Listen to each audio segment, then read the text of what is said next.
Rahim. Assalamualaikum warahmatullahi wabarakatuh.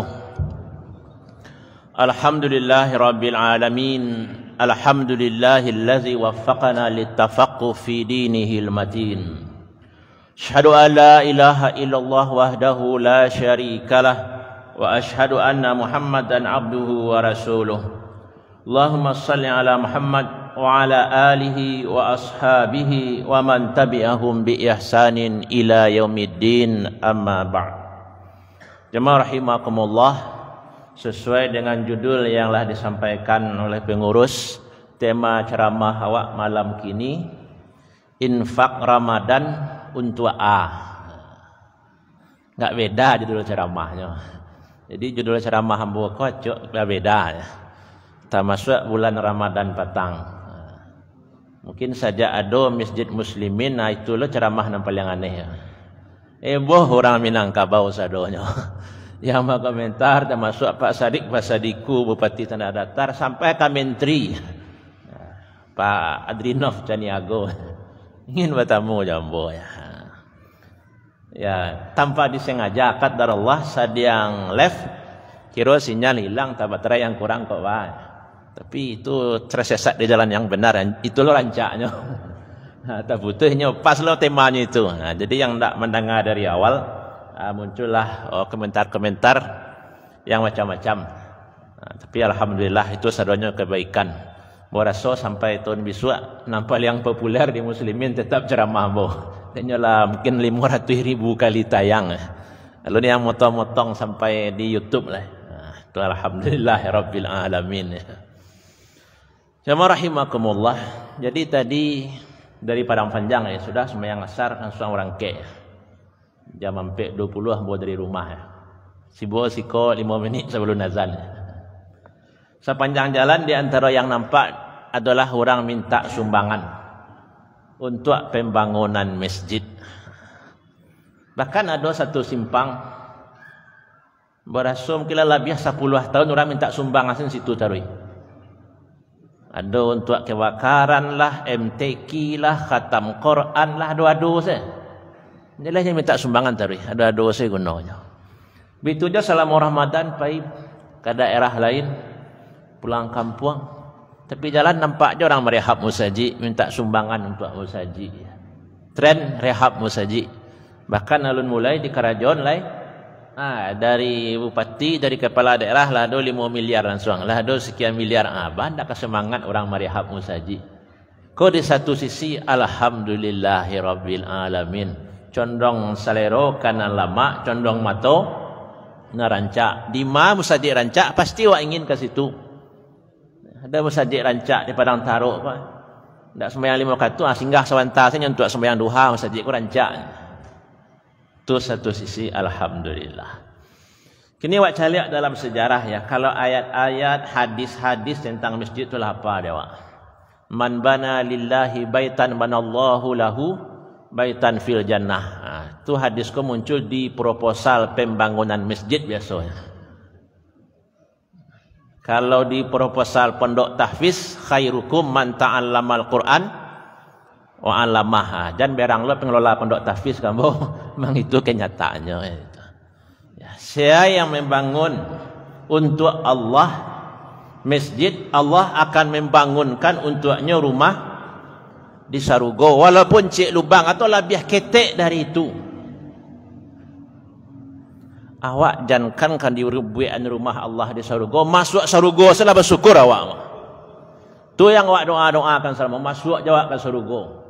Apalagi dalam hadis tadi tidak sekedar masuk di Sarugo, punya rumah awak di Sarugo.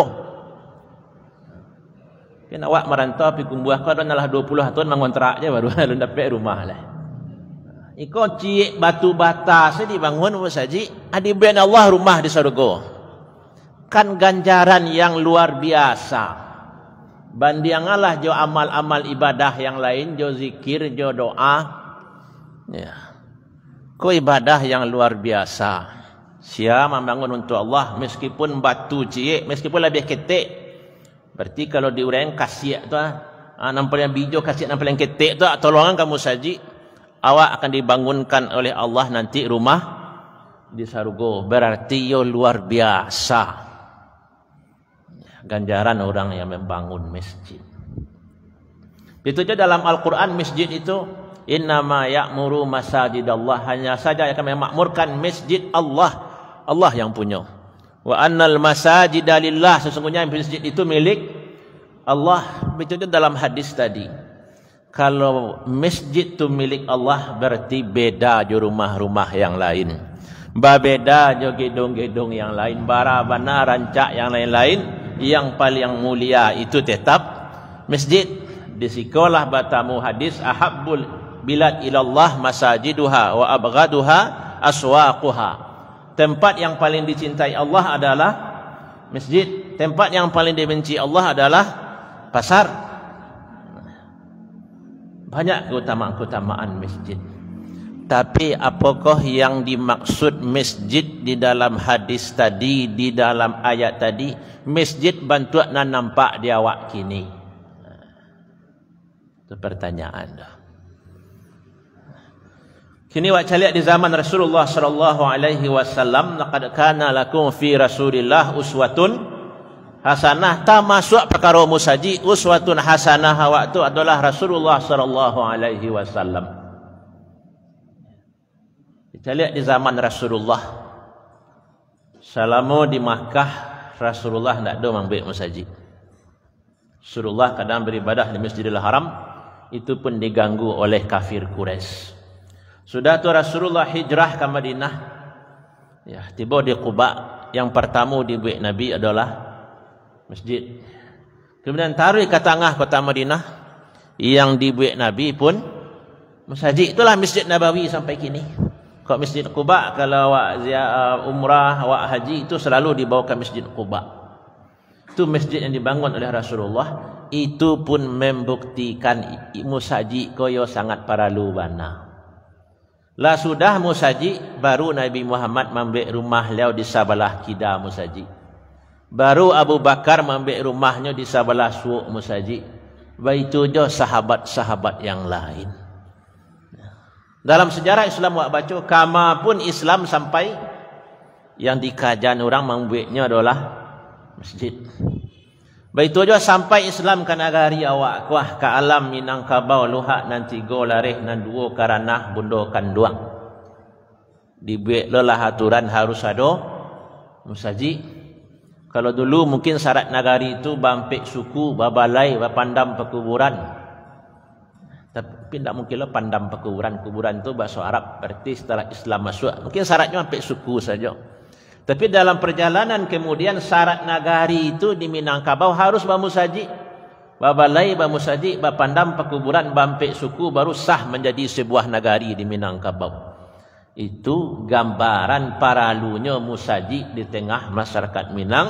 Dan kalau urutkan yang awak sampaikan dari awal tadi sampai ke kondisi awak di Minangkabau, masjid itu tidak awak ragukan lagi, sesuatu yang luar biasa, tidak bisa dianggap biasa-biasa saja.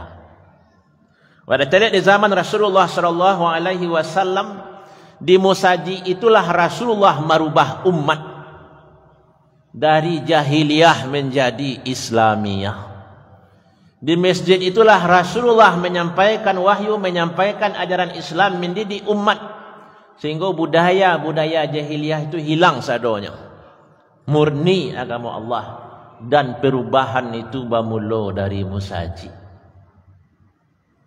Dibanding orang kini, tentu lebih rusak orang jahiliyah dulu. Orang yang dididik oleh Rasulullah dulu latar belakangnya lebih hitam daripada awak kini. Kalau awak kini sejak dari lahir awak lah Islam, apa ala Islam ini awak Islam mungkin 7 turunan lah Islam, mungkin lebih dari 7. Karena kalau awak ambil perkiraan abad ke-10 tu Islam lah tiba di Payakumbuh, berarti awak lah turun temurun lah 10 abad. Turun temurun awak beragama Islam. Tapi orang yang Islam di zaman Rasulullah latar belakang berbeza-beza. Dan itu diubah, diperbaiki oleh Rasulullah sallallahu alaihi wasallam di musaji. Dan Rasulullah ceramah di musaji kan lama, sesuai kebutuhan. Kadang mungkin sebentar sekedar menyampaikan nasihat, kadang seharian. Itu hadis yang Aceh wak sampaikan. Ketika sahabat Nabi Amr ibn Akhtab menceritakan, kami salat subuh bersama Rasulullah sallallahu alaihi wasallam. Salat mana Rasulullah sallallahu alaihi wasallam al-fajr, kemudian naik mimbar. Tiba datang mimbar Rasulullah diajar orang kau, dididik orang kau. Orang-orang yang baru masuk Islam atau yang lama masuk Islam. Sampai datang waktu zuhur. Lah berapa jam tu? Lah 6 jam. Sudah salat zuhur, Nabi turun untuk salat, kemudian naiklah Nabi kata balik ceramah lo balik. Hatta hadratil asru, sampai datang waktu salat asar. Lah berapa jam tu? 9 jam. Kemudian sudah asar Nabi fa khataba fa sa'idal mimbar, Nabi naik mimbar lo balik. Ceramah lo balik. Sampai datang waktu salat maghrib. Seharian Nabi di atas mimbar menceramahi orang, mengajar orang. Karena agama kau perlu dipelajari. Kau salah satu fungsi masjid di zaman Rasulullah sampai mendidik umat. Kau dari segi ilmu pengetahuan wak caliak baru. Tu kerja orang di masjid. Begitu je. Sisi yang lain guna Nabi di masjid ibadah salat 5 waktu. Tapi 5 waktu zaman Nabi itu pengaruhnya bekasnya ke masyarakat beda aja 5 waktu wak kini. Awak 5 waktu wak kini sembahyang waktu pulang lah habis. Tapi kalau Nabi sembahyang 5 waktu, sahabat sudah assalamualaikum, Nabi menceliak ke kanan, assalamualaikum, Nabi menceliak ke kiri. Ya sudah tu Nabi balik ke belakang, diceliak orang sadoi. Celiak Nabi di absen Nabi, siapa yang kamu saji? Saya tidak kamu saji. Wah, ada sahabat yang capek pulang ditanya oleh Nabi, mengapa capek pulang? Macam-macam jawapannya. Ambo capek pulang, ambo ganti pakaian je bini ambo orang rumah ambo. Ada yang capek pulang, ambo sudah sembahyang, ambo langsung jadi imam lo untuk suku ambo. Dan itulah tradisi surau-surau suku tu. Jadi sabit lo bid'ah surau suku tu. Zaman Nabi lah ada lo bentuk itu ya, surau-surau suku. Sudahnya jadi makmum Nabi, dikajarnya lo menjadi imam di tempat yang lain. Karena Nabi itu menoleh ke belakang. Dicaliaknya jamaah. Kini imam li menoleh ke belakang sesuai dengan yang dipraktekkan Rasulullah. Tapi li di absennya di imam siang kamu saji saya yang indah. Li taluk di imam ku ada kerana orang salah menagua. Kan indah lah. Nabi Muhammad sesuai dengan posisi beliau di zaman itu, bila imam masjid sekaligus dia pemimpin negara waktu itu. Dia pemimpin. Seluruh permasalahan yang ada di kota Madinah di tengah umat diselesaikan di masjid. Kok membagi rampasan perang di masjid. Makanya ada riwayat waktu Nabi membagi rampasan perang itu, ada orang nandak puih je keputusan Nabi, degangannya sorban Nabi sampai membekas di leher Nabi. Bayangkan. Mungkin orang yang baru-baru masuk Islam, yang budayanya sesuai lu 1400 tahun yang silam. Hanya orang kata Nabi, laisa min mali abika wala jaddika. Kau ndak punya pang, ndak lo punya nyang dah. Coba bayangkan Nabi orang itu. Ada dalam riwayat seperti itu. Itu kerajaan Nabi di masjid. Begitu dalam hadis ada Nabi itu sudah sembahyang langsung masuk ke rumah. Ke rumah Aisyah. Terkadui sahabat mengan Nabi tagagih. Tagagih itu bahasa Nasiko. Tergegas bahasa Indonesia. Nabi capek saya masuk kamar. Kamanga ada haratua yang lu nak bagi lah. Ambo khawatir mengganggu pikiran ambo ya Nabi kan. Dibagi oleh Nabi. Jadi di masjid itu memang pusat ekonomi. Begitu aja orang-orang fakir, orang-orang miskin tu mencari makan ke masjid. Dan itu banyak riwayat tentang itu. Jadi nampak dia fungsi masjid di zaman Nabi tanpa ibadah, yo tanpa baraja, yo tanpa pemerintahan, yo tanpa ekonomi pun yo. Maka waktu Nabi tiba di Madinah tu kalah ada pasar-pasar orang Yahudi. Tak berang lo Nabi ke orang Yahudi tu dah. Tapi di bait Nabi lo pasar cek di samping masjid. Kan dakik kalau kini kan antara masjid je pasar tu kan pagar sewatnya di Madinah. Di bait lo pasar cek. Gerak ekonomi sehingga masjid Nabi itu hidup. Jamaah rahimakumullah, dengan hidupnya masjid maka umat itu berubah, masyarakat itu berubah. Maka fungsi masjid itu adalah untuk merubah masyarakat. Kau yang ingin wak sampaikan. Guna musaji itu untuk merubah orang yang dalam musaji, orang yang sekitar musaji, ataupun orang yang jauh dari musaji. Nabi Muhammad sallallahu alaihi wasallam beliau pergi jihad, pergi perang ke daerah-daerah nan jauh dari Madinah, ke Tabuk berada 300 kilo berada dari Madinah. Dari Sikau Kamar atau Pekan Baru mungkin lebih. Di mana Nabi mengumpulkan infak, mengumpulkan sedekahnya di musaji tadi. Jadi infak musaji itu untuk Sikau bukan berarti tidak boleh tempat lainnya. Kecuali memanglah di jalan mana untuk musaji. Tapi kalau gunanya untuk dakwah, itu bisa berfungsi untuk yang lain. Ya, jamaah rahimakumullah. Jadi fungsi masjid itu di zaman Rasulullah adalah untuk merubah lingkungan. Makanya ada judul buku Masjid Pusat Peradaban atau Masjid Pusat Kebudayaan. Ya, melalui masjid itulah Rasulullah merubah masyarakat dari jahiliyah tadi menjadi Islamiyah. Dari masjid-masjid Nabi itulah lahir mujahid-mujahid dakwah. Lahir Abu Bakar, lahir Umar, lahir Utsman, lahir Ali, sahabat-sahabat yang lain. Hasil didikan Nabi di musaji. Berubah masyarakat. Kira-kira bah musaji kini. Lia do hubungan jo masyarakat. Atau masjid berdiri sendiri, kafe pun berdiri sendiri, tidak ada hubungan. Masjid berdiri, gedung pemerintahan juga berdiri. Tapi sampai di mana pengaruh masjid itu ke orang-orang sekitar musaji, ke masyarakat. Maka dalam ayat, dalam hadis tentang kemuliaan masjid itu wajar keutamaan membangun masjid itu luar biasa. Karena memang masjid itu merubah masyarakat. Kalau kini awak lihat kondisi musaji awak kan beda-beda. Le musaji yang hidup pengajian, hidup salat 5 waktu bantu musaji awak kuah. Alhamdulillahirabbil alamin. Tadi pagi sudah subuh berjamaah. Sudah pak menemui ambo, Ustaz. Kampung ambo ko lai musaji 5. Tapi licik musaji, orang ndak dos tu sembahyang zuhur, ndak dos sembahyang asar. Ambo tamui pengurus. Minta izin ambo boleh ambo duian musaji kau. Ndak badonya pengurus. Ayo azan ambo jadi imam ambo, ayo ba pandai ambo. Alai jo orang ikut 2 je 3. Alai ndak ba tu ustaz. Yang ingin wak sampaikan berarti musaji itu ndak duit 5 katu. Dan di daerah awak kau mungkin di ceramah-ceramah sabarunyo lacok ambo sampaian. Ambo suka malala ke kampung orang. Termasuk menceliak-celiak musaji orang. Termasuk bertanya siapa ulama di kampung orang tu. Ada musaji kau lah barah tutui, kau lah bertahun-tahun namanya. Bila ada pengajian sekosat, oh lah bertahun tak ada pengajian buya. Biasa serang jawab model itu. Boleh musaji suku dulu yang tersebut dalam sejarah coba sampaikan dalam ceramah. Kadang tak ada yang jadi imam lagi tutui si musalah tu rancak. Pergilah ke sudut-sudut Sumatera Barat wah. Pergi ke Pasaman, pergi ke Pasisia, pergi ke Pariaman, pergi ke Sijunjuang nampak dia awak. Bahkan masjid tu megah dibangun oleh perantau. Orang bertanya, kau rancak nak musaji ke?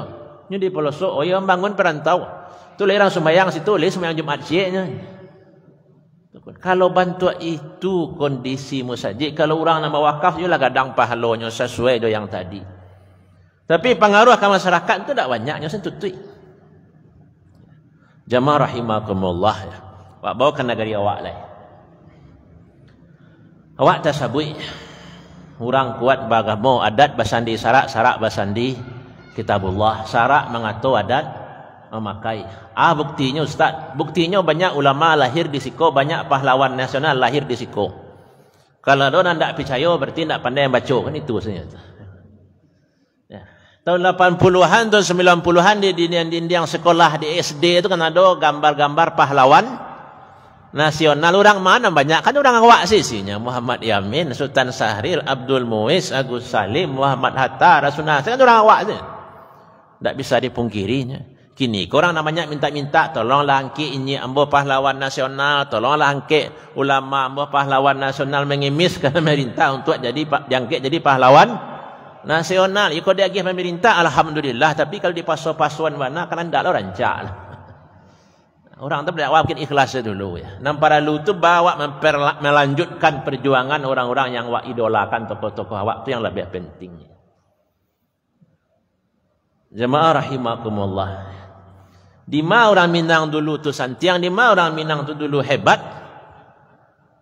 Jawabnya lah banyak dalam ceramah sebelumnya. Karena orang Minang dulu tu dididik di musaji, orang Minang dulu tu laloknya di surau. Dan memang dalam sejarah Islam fungsi musaji itu untuk waraja Imam Syafi'i, Imam Maliki, Imam Hambali. Di mana waraja kan di musaji. Imam Bukhari orang Uzbekistan jauh dari Arab tu. Perginya ke Makkah, pergi ke Madinah, pergi ke Basrah, Kufah, ke Yaman, ke Mesir mencari hadis. Pertanyaannya dari mana makannya ada wesel zaman itu kan tak ada. Lihat do ATM tentu tak ada. Oh kalau dibawa pitih dari kampungnya lelo kalaku pitih tu zaman itu. Tak ada lo tampai penukaran uang pun namanya meniceng bantuan kini tu tak lo kado zaman itu. Kuadona barangkali ameh perak itu adalah tukar orang. Yang aja disebutkan dalam buku sejarah kama seorang pai di mado musaji di situ ada makan. Nah, itu kesimpulannya.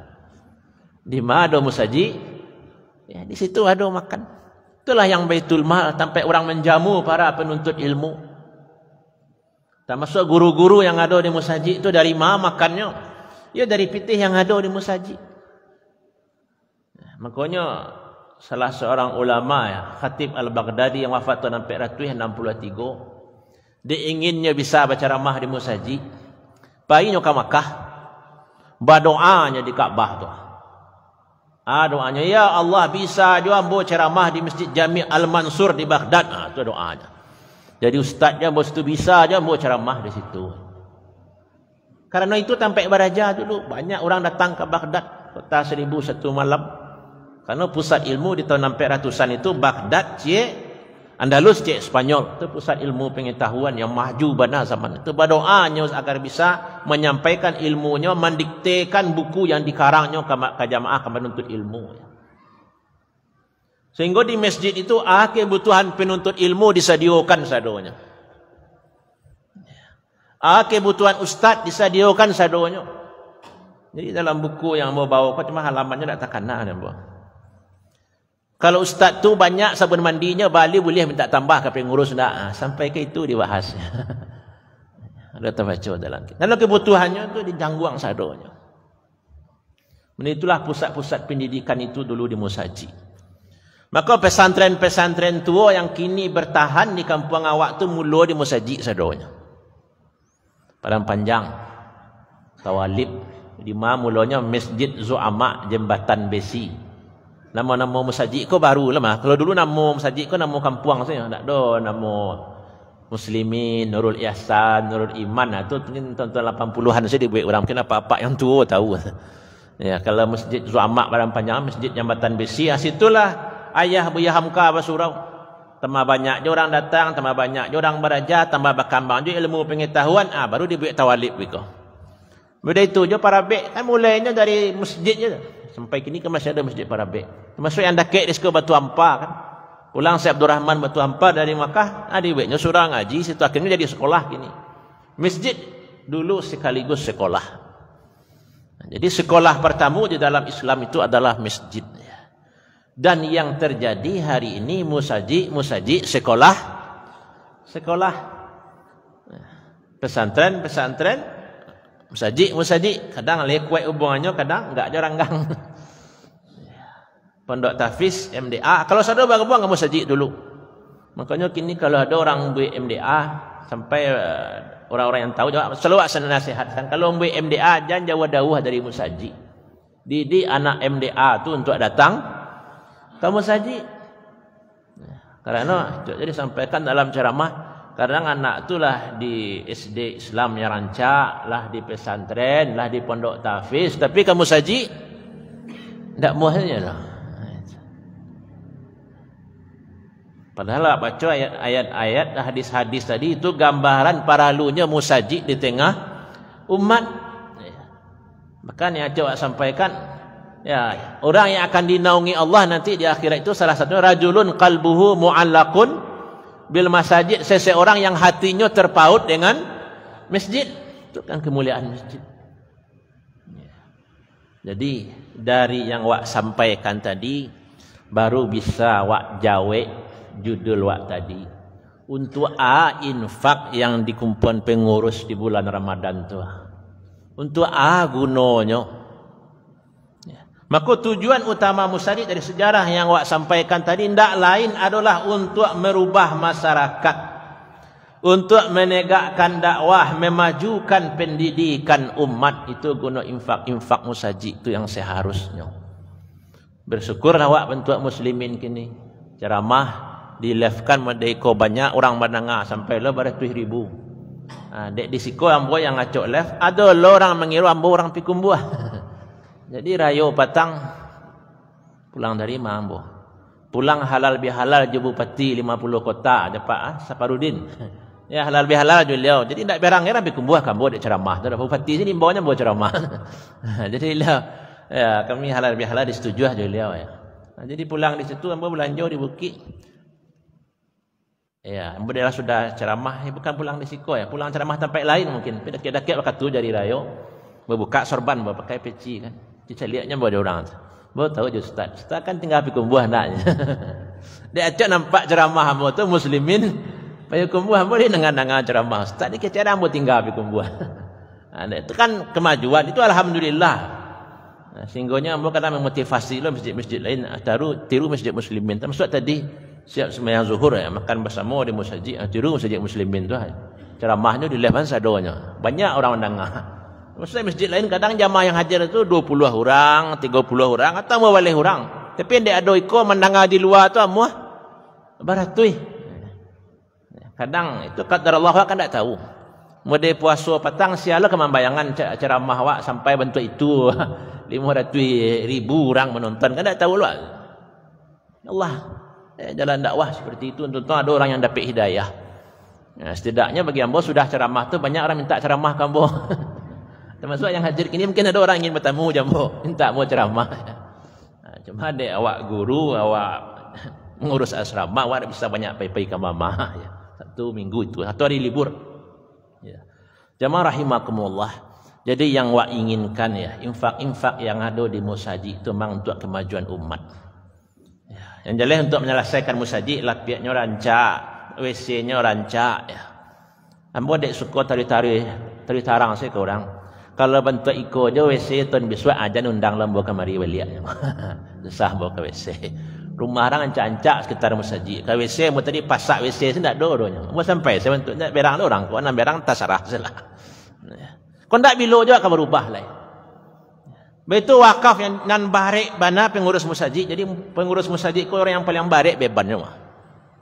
Pertama sembahyang di musajid itu ke diurusnya tu. Ceramah pengajian ke diurusnya. Wakaf langsung hanya sebagai nazir pengawasnya. Itu nan barik kerja. Pitih anak yatim hanya lo nak akan mengurus.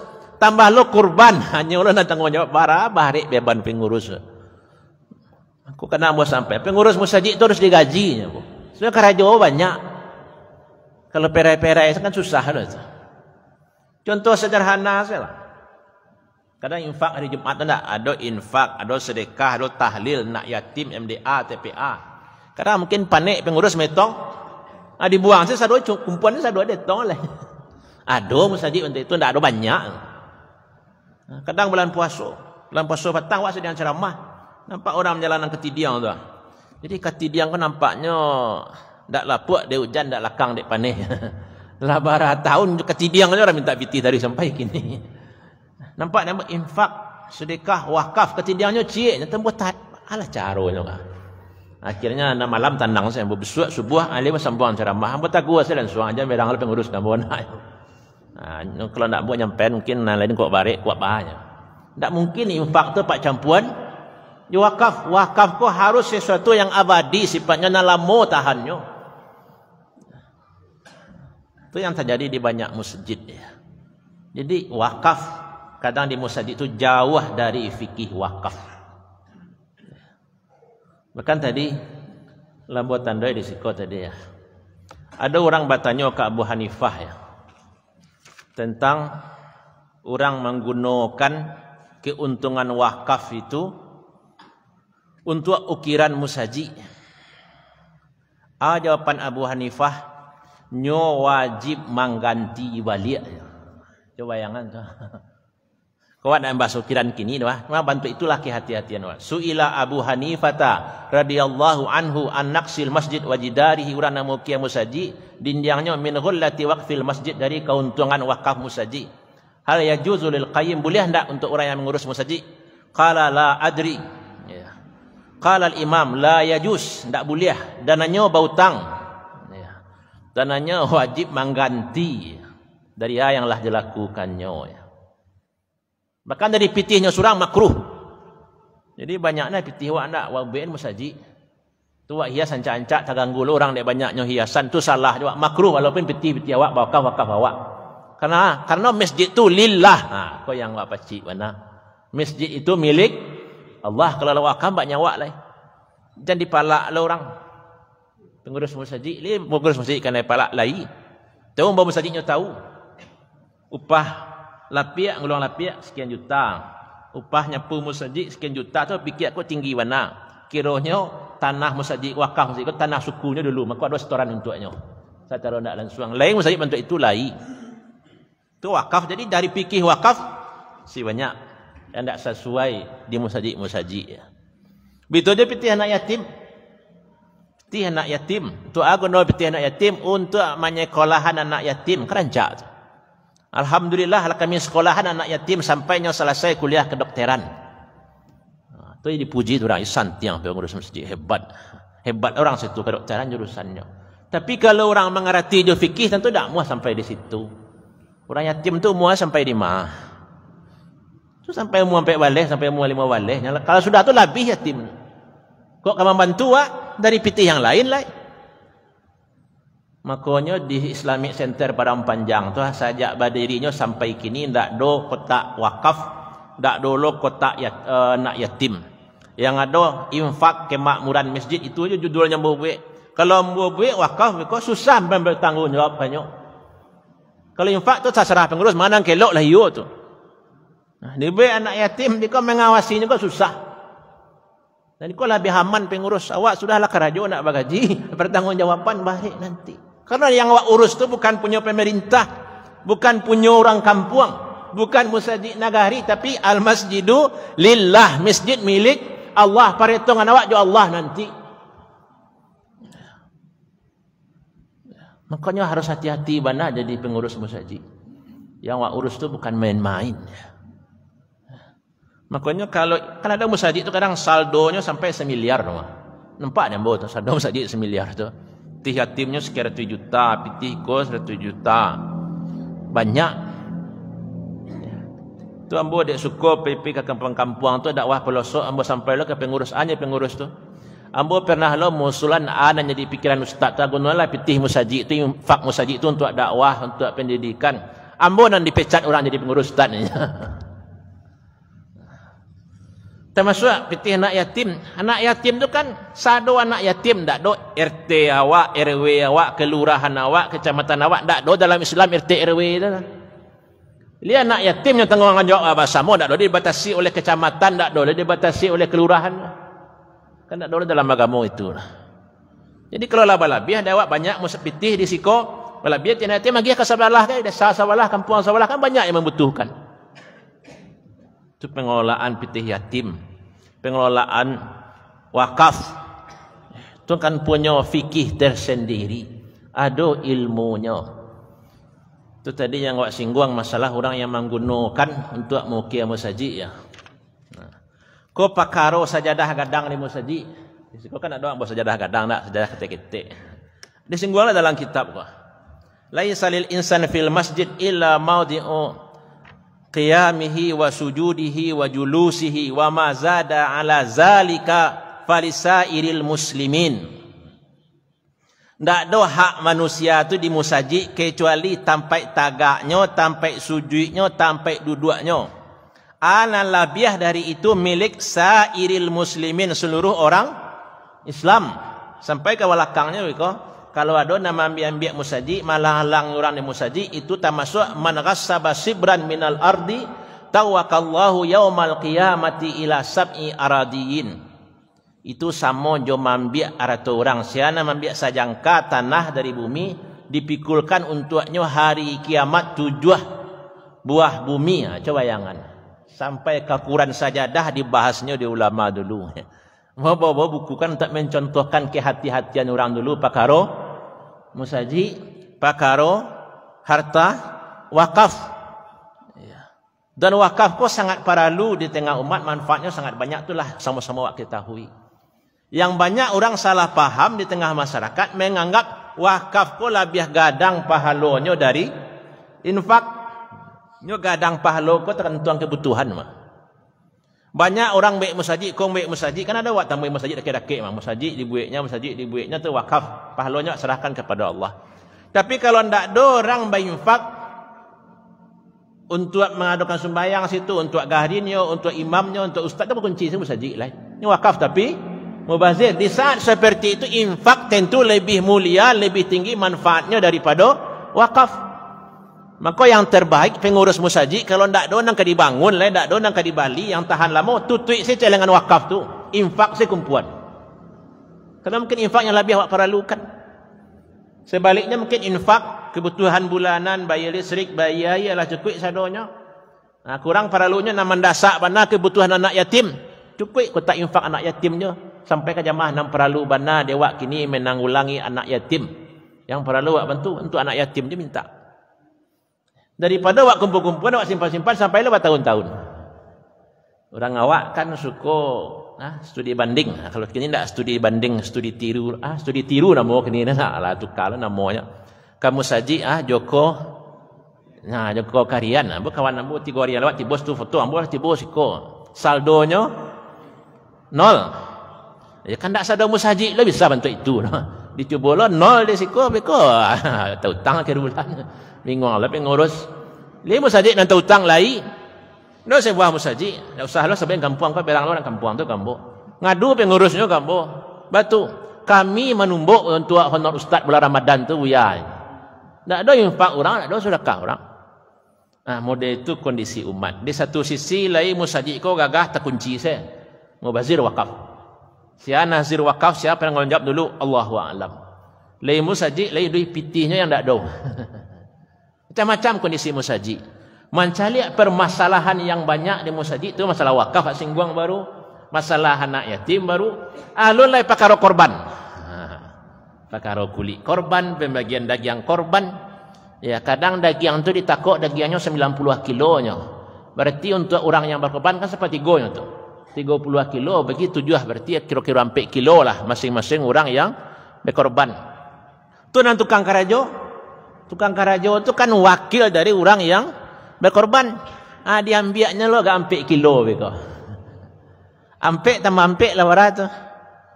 8 kali 7. Barat tu lah 50 lah. Barat apa ke 7 apa? 56. Sementara daging korban barat tadi 90 lah lebih saparo untuk dalam korban selek. Nah, baca ro itu. Kau nak mudah-mudah awak memahami saya. Perkara korban lebar lalu tanggungjawab pengurus. Makonyo dalam tradisi Islam dulu di mana ada musaji di situ ada ulama. Di mana ada surau di situ harus ada buya yang mengawasi masalah-masalah agama. Kalau masalah keuangan baru alun pendidikan lain. Makanya ulama Sumatera Barat ya tahun 2006 balik pernah muzakarah di Padang Panjang. Hasil muzakarah itu salah satunya adalah agar setiap musaji itu ada imam besarnya. Biasanya kan imam besar kan Islamic Center yang ada. Kalau payak ke Masjid An-Nur Pekanbaru imam besarnya salah Zulh Hendri Rais tu. Payak ke Kampar itu imam besarnya Dr. Mawardi. Kalau ke Pasir Pangeran dulu Dr. Mawardi je. Dr. Mawardi itu 3 musaji tak salah dia imam besarnya. Jadi yang terkait dengan ibadah, yang terkait dengan masalah umat, masalah keagamaan dan musaji, kasih tu sampai watannya.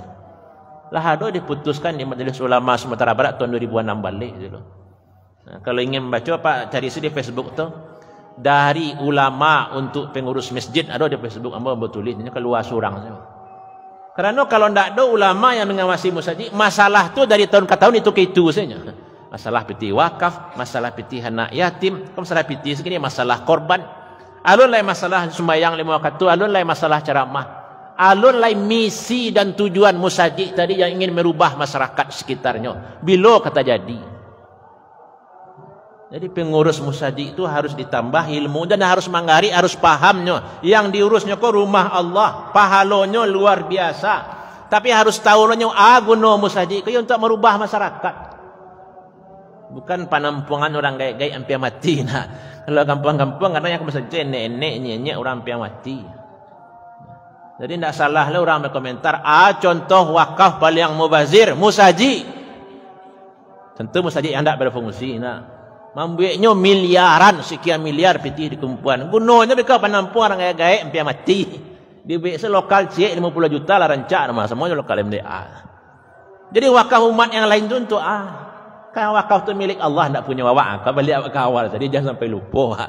Wakaf itu milik Allah, masjid itu milik Allah. Tidak bisa keputusan pengurus. Ialah sepakat masyarakat, kesepakatan masyarakat tidak bisa merubah hukum Allah tentang masjid.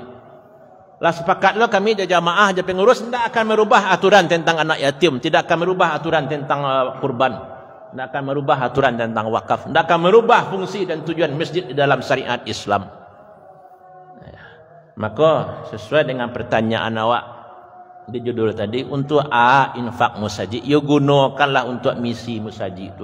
Fungsi ibadah, fungsi dakwah harus difokuskan ke situ. Sehingga musajid kok ya sesuai dengan ganjaran yang dijanjikan Allah. Siapa menyumbang batu bata ketek, saya kasih saya incik tu di baik Allah rumah surga besok. Tidak sekadar masuk surga, rumah na di baik Allah. Lah pasti lo rancak dari rumah nampil yang mewah di payukum buah kau.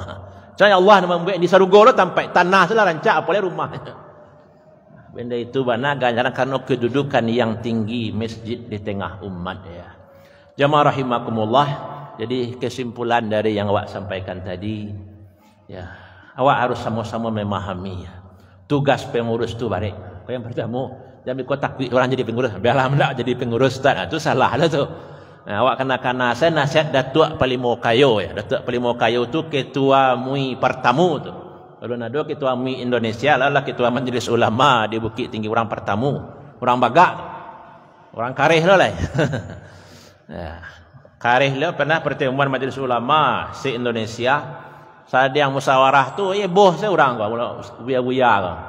Dia kan batungkik, ada foto-foto dia. Naik lah ke meja, dirambah lah meja. Kau nak hadir sekolah anak-anak atau ulama kau. Dia tu pada tagih dia Datuk Palimo Kayo. Waktu terjadi masalah gereja Immanuel, masalah masjid, rumah sakit ada Bukit Tinggi. Kan dia sampai ke Jakarta. Bertemu je presiden ya. Dan ingin awak sampaikan apa pesan beliau? Sabalun mati jadi pengurus musajid lah agak sekali. Jadi jangan dulu awak kau yang tak pernah jadi pengurus musajid itu pesan beliau. Sabalun mati jadi pengurus musajid jolah agak sekali. Karena tugasnya banyak, pahalanya kadang. Itu yang pertama. Yang kedua, awak yang diamanahkan jadi pengurus musajid, yo juilimu lah ngurus musajid. Termasuk tadi masalah wakaf, masalah infak, termasuk masalah ibadah, ya, termasuk masalah dakwah, masalah pendidikan, hubungan musajid di masyarakat. Wak kelola musajid itu dengan ilmu. Yang ketiga, sesuai dengan hasil muzakarah Majlis Ulama, setiap musajid itu perlu ada orang alim ya, atau diistilahkan dengan imam besar. Kalau tidak ada imam besar, tentu ketua pengurus yang menggantikan posisinya. Itu ketua pengurus nambari dia. Setidaknya banyak-banyaklah bertanya ke ulama dalam mengelola masjid. Yang terakhir, ya gunakanlah infak Ramadan itu untuk kemajuan masjid, kemajuan masyarakat yang paling pokok. Jangan sibuk rehab ke rehab, ada pek pitih kawak buik lain. Kan itu entahkan. Ada pek pitih banyak ke Ramadan kawak tukar rehab dalam masjid, tukarlah keramik, tukarlah granit. Makanya cak mau sampaikan pailah wak ke di Saudi itu kan tak ada masjid yang mau infak lah. Yang musajid itu orang kayo-kayo saya membuat nampaknya. Diserang orang kayo atau diserang pemerintah. Jadi kau kada rehabnya musajid awak kau fikir dulu kalau bisa surang-urang salah merehabnya. Yang dari piti orang banyak recak aja tu. Ya itu di Mesir musajid orang buru-buru saja. Kalau coklah mau sampai bersambah ceramah akhirnya. Di Mesir musajid orang sederhana bersahaja. Tapi di musajid itu ada kotak infak untuk penuntut ilmu, untuk anak kemana-kanak yang kuliah ke Mesir itu. Lah banyak beku bagiannya dia tahu anak-anak ada pembagian fisabilillah ke untuk penuntut ilmunya. Pada orang Mesir tu miskin-miskin ni dibanding awak ya. Nak ke barang era Mesirnya nak arti usah Minang dah. Kerja miskin. Jamaah rahimakumullah. Lah made itu kondisi dia tahu guna musaji. Bahkan masjid keteknya sekadang ku dari tiang ku sudi ke sampai. Sekadang tu masalahnya ada kotak untuk fakir miskin, nak yatim, untuk penuntut ilmu lengkap lah kotak dari musaji. Komisi musaji itu guna musaji. Itu kan rancak. Dan permasalahan musaji itu kadang berulang-ulang itu ke itu je. Untuk mengurangi masalah itu maka perlu ditunjuk seorang alim di masjid yang akan mengarahkan pengurus. Seorang alim yang leyamuah lah menegur pengurus. Kadang ustaz-ustaz kan banyak kan takui mah. Tegur-tegur pengurus kok ada diundang ceramah lah. Karena blacklist. Jadi itulah yang perlu awak sampaikan. Semoga dari waktu ke waktu berubahlah masyarakat awak kodanya. Nampak adalah pengaruh masjid-masjid nan banyak, nan direhab orang kini, direnovasi orang kini tu membekas daknya ke masyarakat. Dan mika masjid mewah, masjid rancak, masyarakat sekitar tak ada pengaruhnya. Ndaklah memajukan Islam. Kalau sekedar bangunannya terlihat lah tu di Andalus gagah-gagah masjid di bedang awak dari Ameh masjid dulu. Tapi ya umat Islam tak ada situ, dek pendidikan tak jalan waktu itu. Jadi masjid rancak jamaah ndaknya awak didik lo sehingga masjid tu ya sesuai dengan yang ada di zaman Rasulullah. Ada perubahan di tengah-tengah masyarakat. Semoga Allah memberkahi apa yang awak sampaikan. Billahi taufiq wal hidayah. Assalamualaikum warahmatullahi wabarakatuh.